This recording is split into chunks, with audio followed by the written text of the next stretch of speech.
दोस्तों super hero कोई भी हो, कितना ही ताकतवर क्यों ना हो, लेकिन बच्चों को शुरू से ही डोरेमोन की तरह ही दोस्त चाहिए। और यहाँ तक कि कुछ बड़े लोग भी अपने इस फेवरेट कार्टून को देखने का शौक नहीं छोड़ पाते हैं। तो चलिए दोस्तों, आज के इस वीडियो में हम बात करते हैं कार्टून जगत पर राज करने वाले टीवी शो डोरेमोन के बारे में, जिसका क्रेज आज के समय में इतना बढ़ चुका है कि इस जापानीज कार्टून को पूरी दुनिया में अलग अलग भाषाओं में डब करके ब्रॉडकास्ट किया जाता है। और इस कार्टून सीरीज में दिखाए जाने वाले नोबिता और डोरेमोन की दोस्ती, साथ ही उनसे जुड़े हुए एडवेंचर्स बच्चों को खूब भाते हैं। और दोस्तों यह कार्टून सीरीज जो है बेसिकली एक जापानीज कॉमिक सीरीज पर आधारित है, जिसे कि हिरोशी फुजिमोटो और मोटो एबिको नाम के दो आर्टिस्ट ने लिखा और बनाया है। और एक साथ काफी सालों तक काम करने के बाद से दोनों लोगों को फ्यूजिको एफ फुजियो नाम से भी जाना जाता है। और इस सीरीज की कहानी एक फ्यूचर से आई हुई बिल्ली और नोबिता नाम के लड़के के आसपास घूमती है, जिसमें नोबिता एक बहुत ही आम लड़का रहता है, जो ना तो किसी खेल में और ना ही पढ़ाई में अच्छा होता है। और इसीलिए फ्यूचर से नोबिता के वंशज उसकी हेल्प करने के लिए एक रोबोट कैट भेजते हैं, और इसी का नाम होता है डोरेमोन। और फिर डोरेमोन अपनी 4 डायमेंशनल पॉकेट से अलग अलग तरह के भविष्य की टेक्नोलॉजी को निकालता है, जिसे कि इस सीरीज में गैजेट्स का नाम दिया गया है।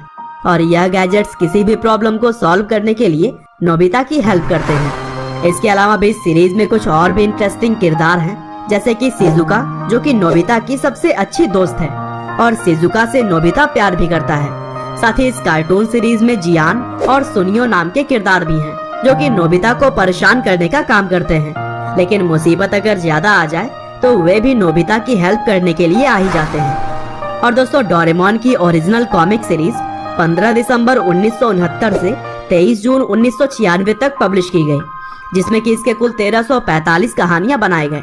और शुरुआती दौर में ही लोगों ने इस कॉमिक सीरीज को इतना ज्यादा पसंद किया कि इसे 1 अप्रैल 1973 से एनिमेशन के तौर पर भी लोगों के सामने प्रेजेंट किया गया।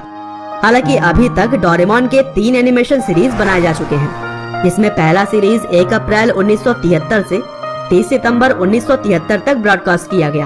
हालांकि इस सीरीज में नोबिता और डोरेमोन के किरदार वैसे नहीं थे जैसे कॉमिक्स में, और इसीलिए इस सीरीज को महज 5 महीनों के अंदर ही बंद कर दिया गया।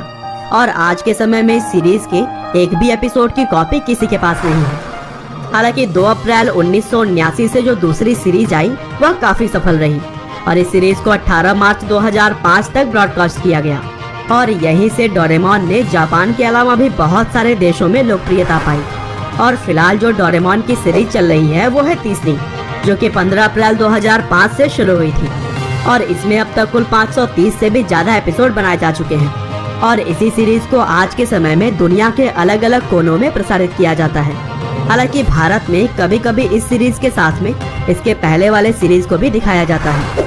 और दोस्तों डोरेमोन आज के समय की सबसे लोकप्रिय एनिमेशन सीरीज है, और इसके लोकप्रियता के पीछे की मुख्य वजह है इसके कैरेक्टर्स और बच्चों को एंटरटेन करने के साथ साथ इसकी सीख देने वाली शानदार स्टोरी। हालांकि डोरेमोन सिर्फ एनिमेशन सीरीज के लिए ही पॉपुलर नहीं है, बल्कि इसके ऊपर 38 से भी ज्यादा फिल्में बनाई जा चुकी हैं। साथ ही इसके ऊपर बनाए गए वीडियो गेम्स भी बहुत ही पॉपुलर हैं। और दोस्तों डोरेमोन कॉमिक सीरीज के 2015 तक 100 मिलियन कॉपीज बेची जा चुकी थी। साथ ही इसके एनिमेशन वाले सीरीज को 30 से भी ज्यादा देशों में दिखाया जा रहा है। और 2002 में टाइम एशिया मैगजीन ने डोरेमोन को एशियन हीरो के खिताब से भी नवाजा है। और इसके अलावा भी इस सीरीज को सैकड़ों इनाम मिल चुके हैं। और अब जापान के लोग डोरेमोन को अपना कल्चर आइकॉन मानते हैं।